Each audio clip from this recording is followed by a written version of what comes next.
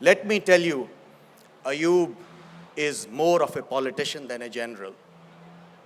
This is the reading of an army chief about our Fauji, جو پہلا NATO army chief بنا, ہی impose martial law.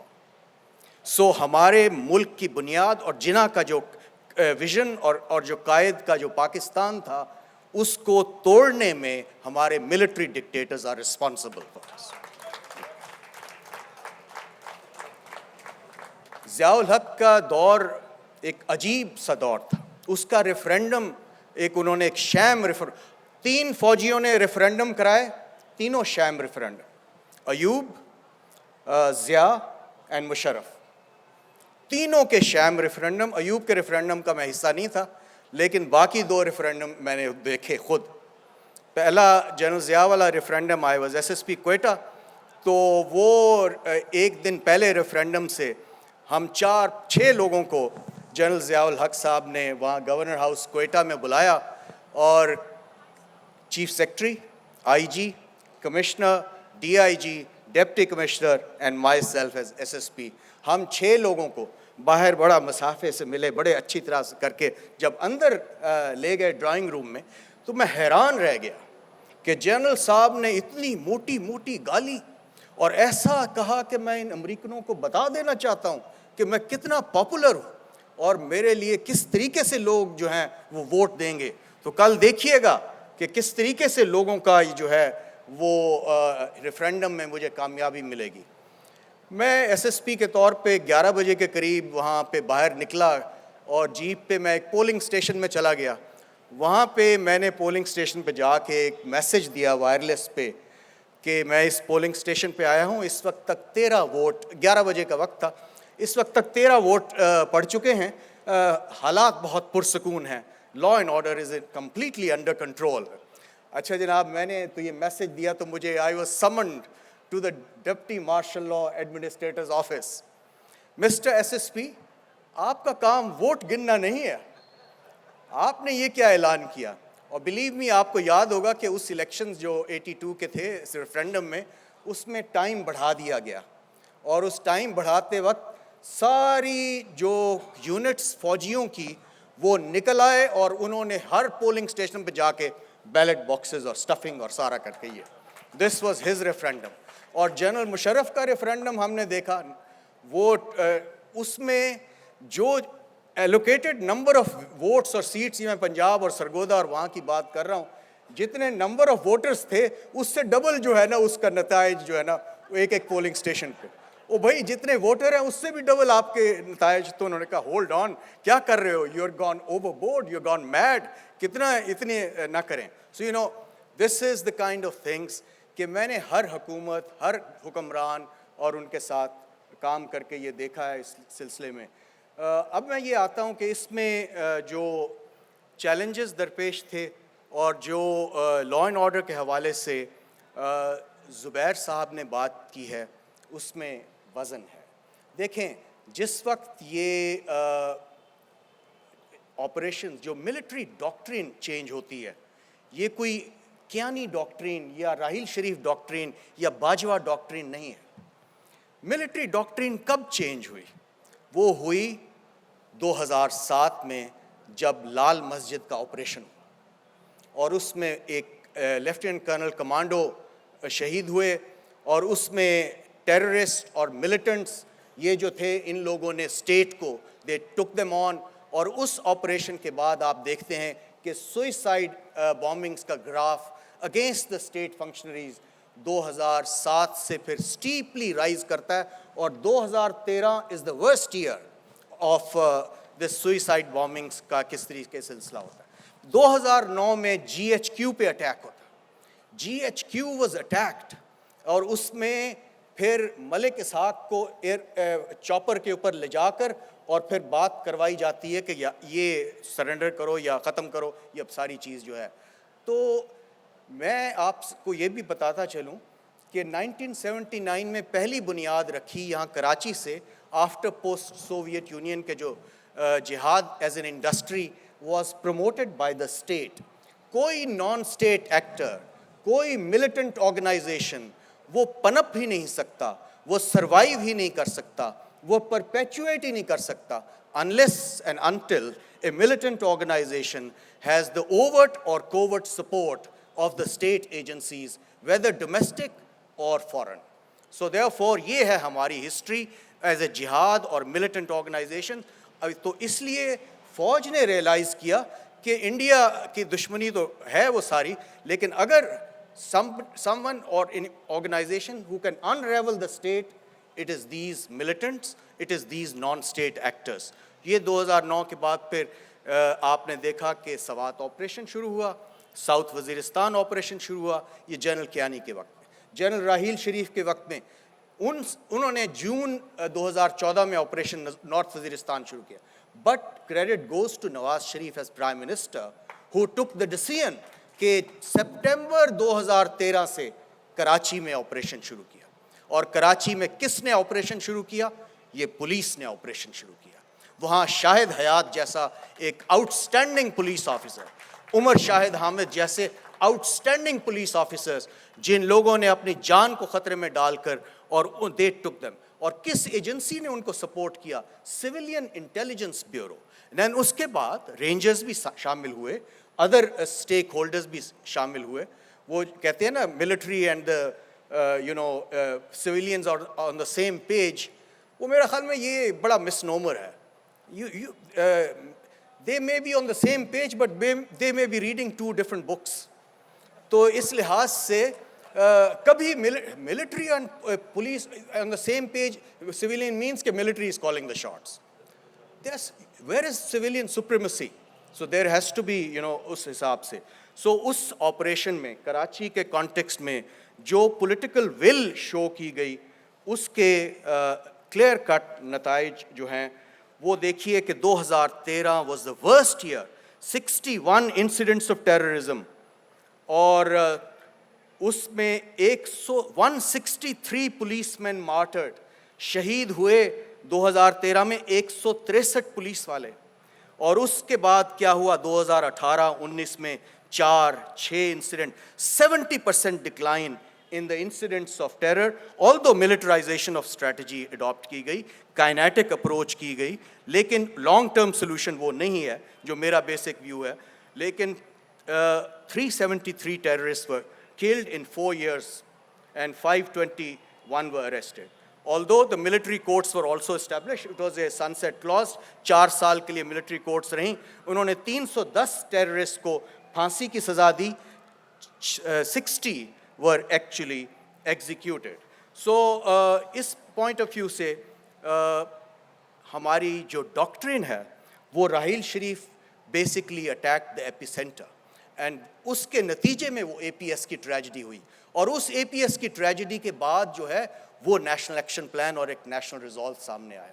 اور وہ یہ جو ہے اسپرٹ تھی, اس میں کوئی یہ نہیں تھی کہ یہ ملٹری کے شعبہ جات ہیں یا یہ سویلینز نے کرنے ہیں. No, I think it was a joint kind of an effort جو ہر ایک نے اپنا اپنا رول ادا کرنا تھا. اور اس کانٹیکسٹ میں بھی وہ جو 20 پوائنٹ ہیں, ہم نے یہ کہا تھا کہ آپ کی جو اصل جنگ ہے وہ پنجاب میں لڑی جائے گی. FATA, insurgency, military in the lead, but collateral damage بھی ہوگا. اس کے پوائنٹ آف ویو سے فاٹا کی مین اسٹریمنگ ہونی چاہیے. اور بڑی اچھی بات ہے کہ کانسٹیٹیوشنل امینڈمنٹ کے ذریعے وہ فاٹا کو KP کا حصہ بنایا گیا. لیکن وہاں پہ جو کولیٹرل ڈیمیج ہوا ہے, وہاں پہ لوگوں کی جو کنسرنز ہیں وہ ایک PTM کی صورت میں یا جس طریقے سے ہے گراس روٹس موومنٹ کی صورت میں, اس کو اسٹیٹ کو ضرور کنسیڈر کرنا چاہیے. اس کے کانٹیکسٹ میں ہم سمجھتے ہیں کہ بلوچستان جو ہے وہاں بات چیت کا ریکنسیلیشن واز بیسکلی اسپرٹ, اور سو اس کو انفارچونیٹلی پوری طرح سے پرسو نہیں کیا گیا. اب میں اس کو جو بیسک تھرسٹ جو میں نے اس کتاب کے کانٹیکس میں گورننس میں دیکھا ہے, دیکھیں گورننس جو ہے 18ویں ترمیم کے بعد اب آئین نے یہ کلیئر کر دیا ہے کہ ہو از دا government. Zubair Sahib has been governor, he understands it, اور کہ گورنمنٹ مینز آئین میں لکھ دیا گیا the chief executive and his cabinet, چاہے وہ صوبے کی حکومت ہو چاہے وہ وفاقی حکومت ہو. اب یہاں آتا ہے ایشو, اگر گورننس ٹھیک کرنی ہے تو پولیٹیکل ول ہے کہ نہیں. گورننس ٹھیک کرنی ہے تو کیا یہ جو کیبنٹس ہیں, کیا یہ جو چیف ایگزیکٹو ہیں, are they willing to have a very fair, merit-based ایک گورننس اپروچ. میرا یہ تجربہ ہے کہ ہماری گورننس کا جو فارمولا ہے وہ صرف اور صرف پیٹرنیج اور کنشپ کے اراؤنڈ گھومتا ہے. ہم اس سے نکل نہیں سکے. Successive governments unfortunately have resorted to patronage and kinship, اور اس کے نتیجے میں گورننس اور لوگوں کا پبلک انٹرسٹ سرو نہیں ہوا. پولیس کے حوالے سے ہم یہ بالکل تسلیم کرتے ہیں کہ قانون کے دائرے میں ایک رول آف لا اپروچ کے ذریعے ڈی پولیٹیسائز کیا جائے. وین وی سے ڈی پولیٹیسائز کیا جائے, ہم پولیٹیکل کنٹرول نہیں چاہتے, ہم ڈیموکریٹک کنٹرول چاہتے ہیں. اور یہی بات جو ہے وہ ابھی یہی اسی سلسلے میں جو ہے سی پی ایل سی نے اور سارا جو رول اور جو فوکس رہا وہ اسی پہ رہا کہ آئیے کوئی پبلک سیفٹی کمیشن یا پولیس کمیشن ایسا بنائیں, نان پولیٹیکل لوگ ہوں, وہ اوور سی کرے اور اس کا فنکشن ہو. یہ جو بیوروکریٹک یا گورنمنٹ کی جو ہے ڈائریکٹ مداخلت, وہ اس کو کم سے کم کیا جائے, اس کو نہ ہونے کے برابر کیا جائے. ایونچوئل ایم یہ ہے. سو ڈی پولیٹیسائز جب ہم چاہتے ہیں تو ہم مادر پدر آزاد نہیں ہونا چاہتے, ہم چاہتے ہیں کہ کوئی ڈیموکریٹک انسٹیٹیوشنل کنٹرول. تو یہ اس کا مقصد ہے. Second, we want police to be highly accountable organisation. اس کے لیے قانون میں تھا, صوبائی حکومت نے بھی پورا نہیں کیا اور وفاقی حکومت نے بھی پورا نہیں کیا. قانون میں تھا کہ انڈیپینڈنٹ پولیس کمپلینٹس اتھارٹی ہوگی. پریزیڈنٹ وہاں, گورنر یہاں, وہ نامینیٹ کریں گے 3 سال کے لیے ایک نان کنٹروورشل, کوئی جج, ریٹائرڈ جج ہو, کوئی اور اچھا شخص ہو, 6 اس کے ساتھ لوگ نان پولیٹیکل ہوں. ان لوگوں پہ مشتمل ایک انڈیپینڈنٹ پولیس کمپلینٹس اتھارٹی بنائی جائے. آج تک کسی حکومت نے وہ انڈیپینڈنٹ پولیس کمپلینٹس اتھارٹی نہیں بنائی, کیونکہ وہ چاہتے ہیں کہ ہم کنٹرول کریں. Why should there be an independent autonomous body looking into the complaints of the police? تیسری چیز جو تھی کہ آپ نے اگر ایک کمانڈر فیڈرل گورنمنٹ اور پروونشل گورنمنٹ نے اپنی کنسلٹیشن کے بعد, ایک پروسیس کے بعد سلیکٹ کر دیا ہے, تو پھر اس کا سیکیور ٹینیور ہے, اس کی اٹانومی ہے, اس کی آپریشنل اور ایڈمنسٹریٹو اٹانومی ہے, اور وہ قانون میں ہے. اور قانون از انوائلیبل, یہ آئین کا حصہ ہے. اگر کوئی چیف ایگزیکٹو اس قانون کو وائلیٹ کرتا ہے تو وہ آئین کو وائلیٹ کرتا ہے. So therefore, how are the chief ministers or chief executives or the prime ministers so frequently transferring without, یہ آئی جیز کو بار بار کر رہے ہیں تبدیل, اور پھر نیچے جو سلسلہ ہے, once you post an آئی جی, پھر اس کی اتھارٹی ہے, اس کی کمانڈ ہے, پوسٹنگز, ٹرانسفرز, اور تمام وہ اپنے شعبے میں اور اس کے مطابق کرے. چوتھی چیز یہ تھی کہ اب یہ اسپیشلائزیشن ہے, یہاں اب کاؤنٹر ٹیررزم اور چیلنجز بہت ہیں, لہٰذا بہت پروفیشنلزم کی ضرورت ہے پولیس میں, لہٰذا وہ سی ٹی ڈیز اور انہوں نے اپنا رول پلے کیا. اور سب سے بڑا نقطہ یہ تھا کہ پولیس جو ہے وہ فورس یا ملٹری نہیں ہے, پولیس از اے سروس. اور پولیس ان ترجیحات کو بیسکلی لے کر آگے چلے جو سٹیزنس کی اور شہریوں کی جو ہیں توقعات اور ترجیحات. تو پولیس کے اصل ماسٹرز جو ہیں وہ شہری ہیں, وہ سٹیزنز ہیں, اور ان کے درمیان سی پی ایل سی اور ایسی آرگنائزیشن جو ہیں ایک پل اور برج کا رول ادا کرتی ہیں. میں اس کتاب کے حوالے سے, چونکہ مظہر نے ابھی بات بھی کی کہ ایک چارٹر آف گورننس کے پہ میں نے بات کی ہے, تو 6 نکاتی جو ہے ایجنڈا, نیشنل ایجنڈا اس کتاب میں نے دیا ہے, اور اس کے مختصر نکات یہ ہیں کہ نمبر 1, اب ہمیں من حیث القوم دیکھیں, ہم 5ویں بڑی پاپولیشن وائز ملک ہے, ہم 6ٹھی بڑی لارجسٹ آرمی ہیں in the world, we are a 7th member of a nuclear club. تو why are we an insecure nation? تو ہمیں تو اپنی یہ جو اسٹریٹجک لوکیشن ہے اس کا بہت بڑا ایڈوانٹیج ہمیں ہے کہ we should be a great trading nation, اور ہم اس لوکیشن کو کلائنٹ بننے کی بجائے, کسی اور کی جنگ لڑنے کی بجائے, ہم اپنے انٹرسٹ میں سی پیک کے حوالے سے اور اکنامک ڈیولپمنٹ کے حوالے سے ہماری نیشنل سیکیورٹی کی تمام جو پیراڈائم ہے وہ شفٹ ہو جائے towards human development, towards economic development, towards trade activity, اور ساری اس لیے قوم ترقی کرے گی اگر ہم اکنامک ڈیولپمنٹ کی طرف جائیں گے. Second, there is now no role for proxies اور جہاد ایز این انڈسٹری, اور اس کو آئی ایم گلیڈ کہ I am sharing with you کہ 26 مارچ 2019 کو میں نے جنرل باجوہ صاحب سے یہ سوال پوچھا. میں نے کہا جی آپ کے وہ جو اسٹریٹجک ایسٹس اور خاص طور پہ پنجاب کے حوالے سے اور جو ہیں نان اسٹیٹ ایکٹرز اور ملیٹنٹس ان کو سب جانتے ہیں, پروسکرائبڈ ہیں آرگنائزیشنز, ان کے حوالے سے اب آپ کی کیا پالیسی ہے؟ ماضی میں ٹھیک ہے وہ ہم ایک کوئی نیشنل انٹرسٹ ہمارے سرو کرتے رہے ہوں گے, but what is now the current policy? تو اس کے مطابق جنرل باجوہ صاحب نے بالکل کلیئرلی یہ کہا, اور یہ کہ یہ پلوامہ کا اس سے کوئی تعلق نہیں ہے فروری 2019 سے. جنوری 2019 میں ہم نے نیشنل سیکیورٹی کمیٹی میں اور اسٹیٹ نے یہ فیصلہ کیا تھا کہ اب time for proxies is over. ہم نان اسٹیٹ ایکٹرز وغیرہ جو ہے اب ان کی کوئی سپیس نہیں ہے ہمارے اسٹیٹ اور ہماری گورننس کے اس کے paradigm. So this was heartening to hear an army chief saying that کہ جو نیکسس ملٹری اور ملیٹنٹس کا ہے وہ بریک ہو رہا ہے, اور اس میں تھنکنگ ہے, اور both political and the military governments are working on that. تیسری جو میری نیشنل ایجنڈا میں دیکھیں, ہمیں rule of law, this will guarantee individual rights. ہمیں یہ جو مسنگ پرسنز اور انفورس ڈسپیرنسز ہے اس ایشو کو ایڈریس کرنا ہوگا. ہمیں voices of freedom of expression جو ہے یہ اس کو مزل نہیں کرنا چاہیے. اگر آپ کی وائسز آف ڈسینٹ ہے, یہی تو خوبی ہے اس جمہوریت کی کہ آپ کے مختلف نقطہ نظر کو state should be benign enough to hear that. State کی ڈریکونین فسٹ نہیں ہوتی, اسٹیٹ کی ایک بینائن اپروچ ہوتی ہے. سو دیئر فور ہماری ساری اپروچ تبدیل ہونی چاہیے towards a free dialogue. So if we have to be a democratic nation. چوتھا, سوشل جسٹس. میں نے اپنے تجربے میں یہ دیکھا ہے یہ اصل لڑائی ہیو اور ہیو ناٹس کی ہے. یہ ایلیٹ کیپچر ہو گیا ہے, اور جو ہیو ناٹس ہیں دے فیل امپاورڈ ان مدرساز, ان ماسکس اور ان ملیٹنٹ آرگنائزیشن ان کو سک کر کے لے جاتی ہیں اور ان کو اٹریکٹ کر لیتی ہیں. سو یہ ایشو آف سوشل جسٹس ہے. Number 5, national harmony can only be achieved through tolerance, برداشت. رول اسٹیٹ کا رول ریلیجن میں نہیں ہے, وہ جناح نے بھی کہہ دیا تھا.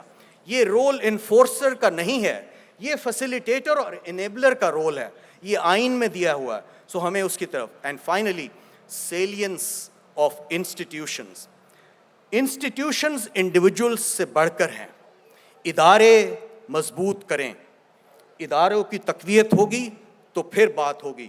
انڈیویجولس پر ریلائی مت کریں, اور so individuals come and go, but you should strengthen the institutions, whether it is police, whether it is civil armed forces, whether it's military, whether it's judiciary or any other institutions. Institutions کی independence, autonomy اور یہ ساری ضروری ہے.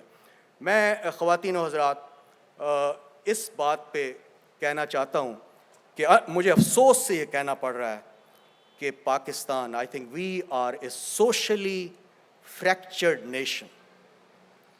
This is now, we are moving towards maybe upheavals and protests. Economic stagnation ہے, politicized law enforcement ہے, corruption ہے, organized crime ہے, اور authoritarian rule ہے. So legitimacy تو گورنمنٹ لوز کر جاتی ہے اگر آپ بیسکلی اس if you are not fair to the people, اگر آپ ایکوالٹی, اگر آپ لبرٹی اور ایجنسی جو آپ فیصلے کرتے ہیں وہ لارجر پبلک گڈ میں نہ ہوں تو پھر بات نہیں بنتی. سو therefore if a government has to be legitimate, they have to pass these tests. I am not passing a judgment on any government. میں نے ہر حکومت کے ساتھ کام کیا ہے, میں نے ہر حکومت میں انحطاط اور وہ چیز دیکھی ہے, اور کھل کے یہ بیان کر دی ہے اپنی کتابوں میں. تو میں یہ سمجھتا ہوں کہ اگر سٹیزنس کو آپ دیکھنا چاہتے ہیں سیٹسفائیڈ, تو آپ کو یہ 3 ٹیسٹ پاس کرنا ہوں گے. آپ کو ایکوالٹی, لبرٹی اور ایجنسی کے ٹیسٹ پاس کرنا ہوگا. میں سمجھتا ہوں there is a disconnect between the state and society, اور سوسائٹی کی جو رائزنگ ایکسپیکٹیشنز ہے اسٹیٹ اور گورنمنٹس اس پر پورا نہیں اتر رہی. سو جو یہ ٹرم ایلیٹ ہے نا, جو elite, it is a curse, and that will deny social justice to have nots. And this vicious cycle will invariably breed violence, Tariq صاحب، terror مجھے- and fear مجھے in ادھر سے society. اشارہ آ رہا ہے So, ٹائم کا. so this is it. میں اسی نوٹ پہ ختم کرتا ہوں یہ بات کہ یہ کتاب جو یہ لکھی گئی ہے وہ with my interaction with people in power, my experiences first hand, I may be subjective. I have tried to be as objective as possible, but these are a practitioner's point of view, written from the perspective of a citizen of this country. اور citizen جو ہے نا وہ Greek state میں اگر جمہوریت میں لے جائے تو سٹیزن کا عہدہ سب سے بڑا ہوتا ہے. تو بہت بہت شکریہ طارق کھوسہ صاحب. جنرل باجوہ نے آپ کو کمٹمنٹ ضرور دی یہ، لیکن جیسا کہ ہمیں پتہ ہے زندگی ایک تماشا ہے اور وہ تماشا آپ دیکھ نہیں سکتے. بہت بہت شکریہ جمیل یوسف صاحب، زبیر صاحب اور آپ تمام حاضرین. جی